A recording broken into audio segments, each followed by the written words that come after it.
السلام عليكم. وضعكم لايك للفيديو واشتراككم في القناة تشجيع لنا لمزيد من العطاء السلام عليكم. وضعكم لايك للفيديو واشتراككم في القناة تشجيع لنا لمزيد من العطاء والتألق.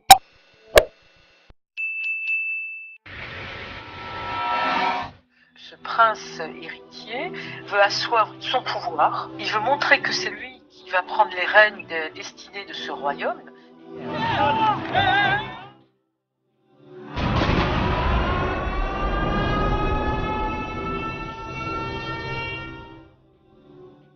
Aussi grande que la Bretagne, cette cité à la pointe de la technologie s'appelle Neom.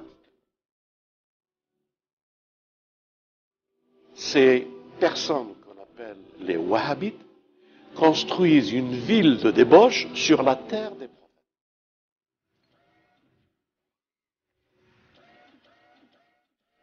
I would to thank very much the Kingdom of Saudi Arabia.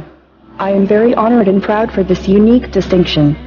This is historical to be the first robot in the world to be recognized with a citizenship. Cette cité qu'ils sont en train de faire à Jebel el-Lawz, en Arabie Saoudite, elle est sur l'endroit où le veau d'or a été adoré pendant l'absence du messager Moïse.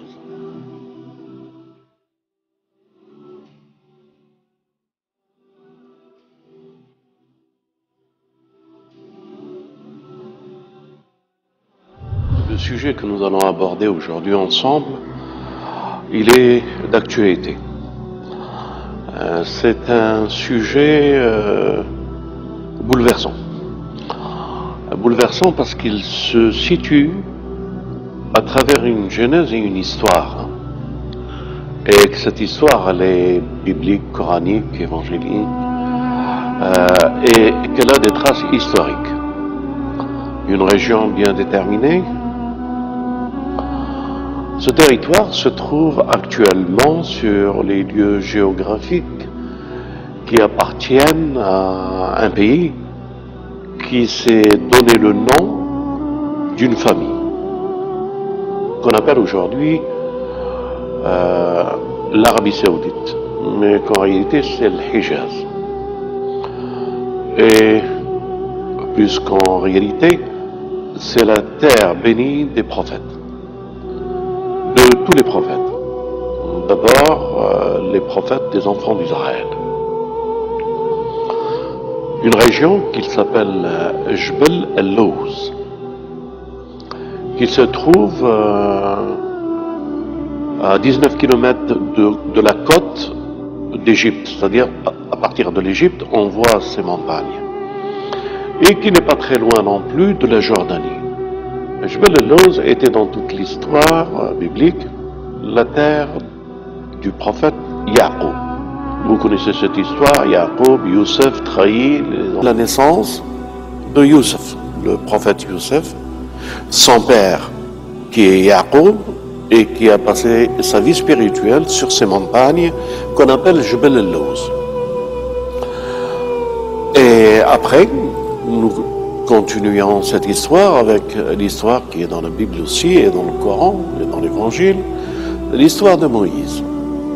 Une fois que Moïse a craint pour sa vie, sur le territoire de Pharaon, il a pris la fuite vers la direction de cet endroit-là. Et cet endroit-là, à cette époque, il y avait le prophète Shuaïb. Et c'était la ville de Médiane. Donc Médiane, à quelques kilomètres, mais vraiment 5, 6, 10, mais pas plus loin que cela, se trouve Jebel el-Lawz. La naissance de Youssef, qui par la force des choses a dû émigrer, ses frères et son père, qui l'ont quitté pour aller en Égypte. La suite a fait que l'un de leurs descendants, Moïse, après avoir craint de ce qui pouvait lui arriver, après ce qu'il a fait en Égypte, à cet Égyptien, il a fui en cette direction. Donc, Moïse, ses frères, Haroun, sa famille, Imran, son père, lui a enseigné leur histoire. Et sa fuite était en direction du lieu de résidence de ses ancêtres. Et il a fui en cette direction pour aller se retrouver dans un endroit, après avoir épousé la fille de Shuaïb, accompagné avec sa femme et ses enfants, se trouver sur le territoire de ses ancêtres, au mont Sinaï. Et là, il a vu une lumière qui a été vers elle. Dieu lui a parlé, il lui a donné une mission de revenir en Égypte pour aller libérer les peuples des enfants d'Israël.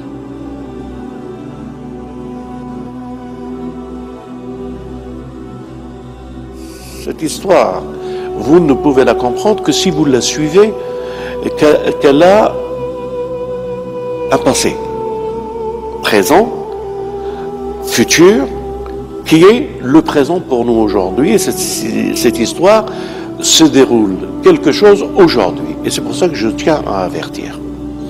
En somme,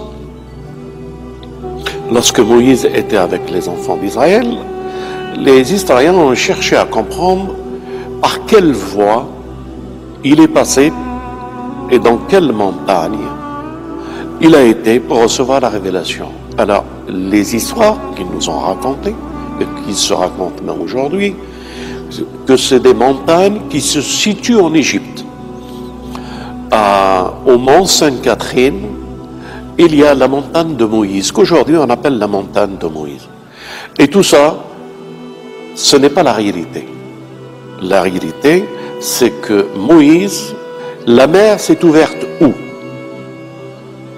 Elle s'est ouverte à un endroit bien précis qui s'appelle Nouaïba en Égypte et qu'il y a 19 kilomètres en face qu'il y a un territoire qu'aujourd'hui on appelle l'Arabie Saoudite. La mer qui s'est ouverte et le peuple qui a traversé, le peuple des enfants d'Israël qui a traversé cette mer, c'est de Nouaïba, une petite ville en Égypte.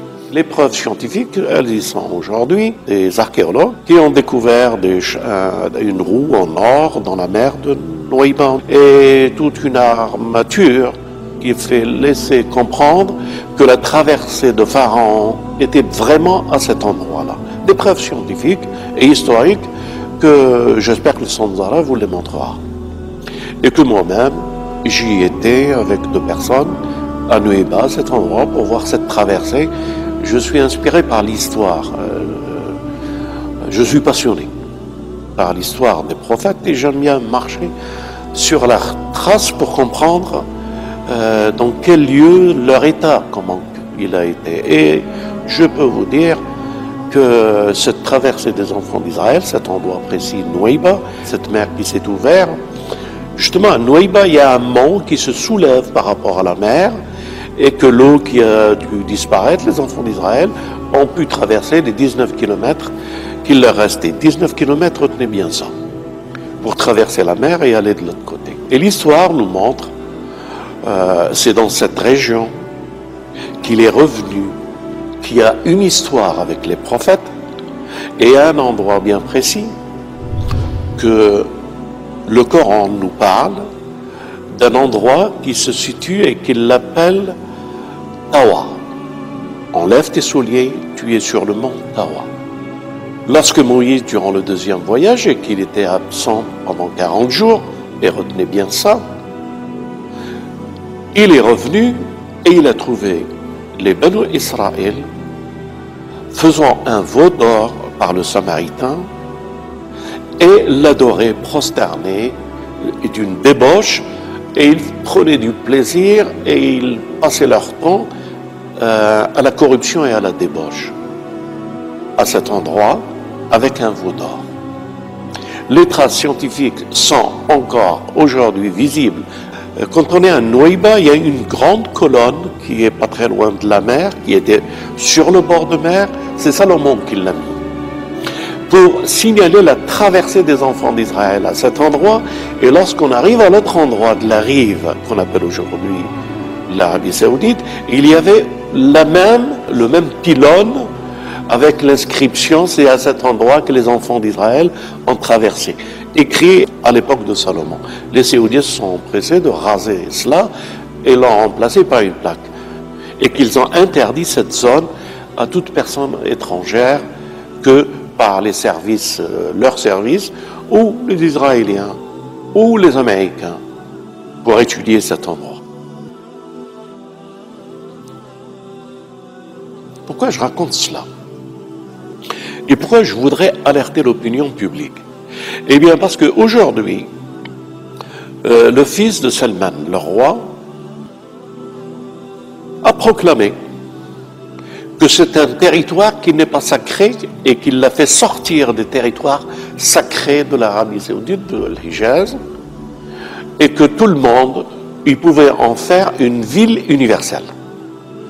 Dans cette ville universelle, ils appellent ça la cité de l'intelligence artificielle. Et pourquoi cherche-t-on tellement à développer ça pour arriver à un tel résultat? Eh bien parce que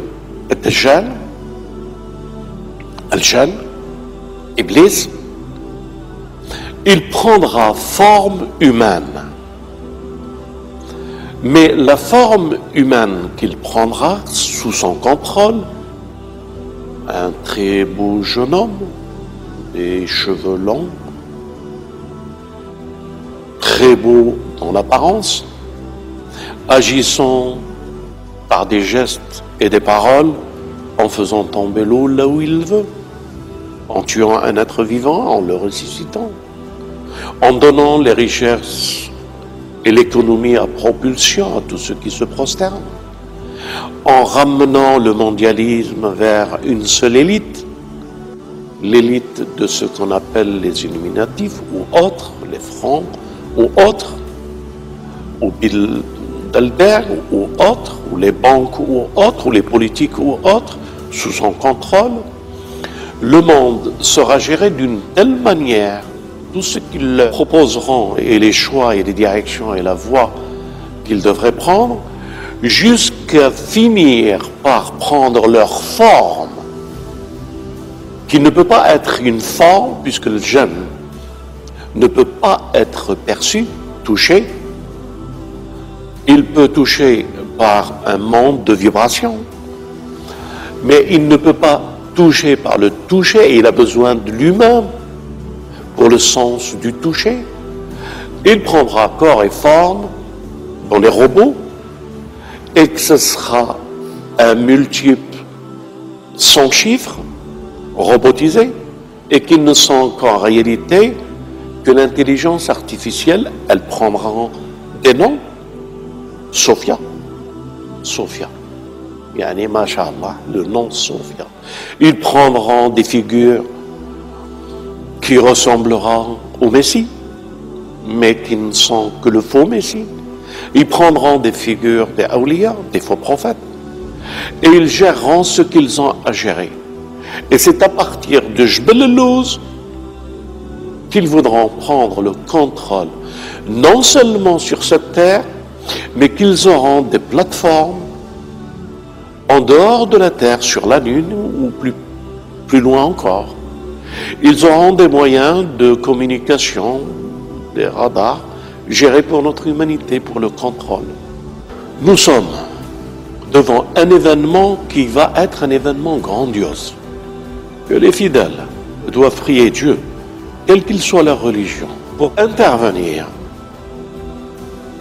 et pour faire stopper ce délire du veau d'or, encore une deuxième fois, sur Jbel al-Lawz. Lorsque cette ville deviendra la ville de Sophia, leur Sophia, et que les jeux et que la débauche et le veau d'or seront une deuxième fois adorés, que la main de Dieu et son intervention à travers le Messie et le Mahdi et tous les hommes, l'Awliya, vont intervenir.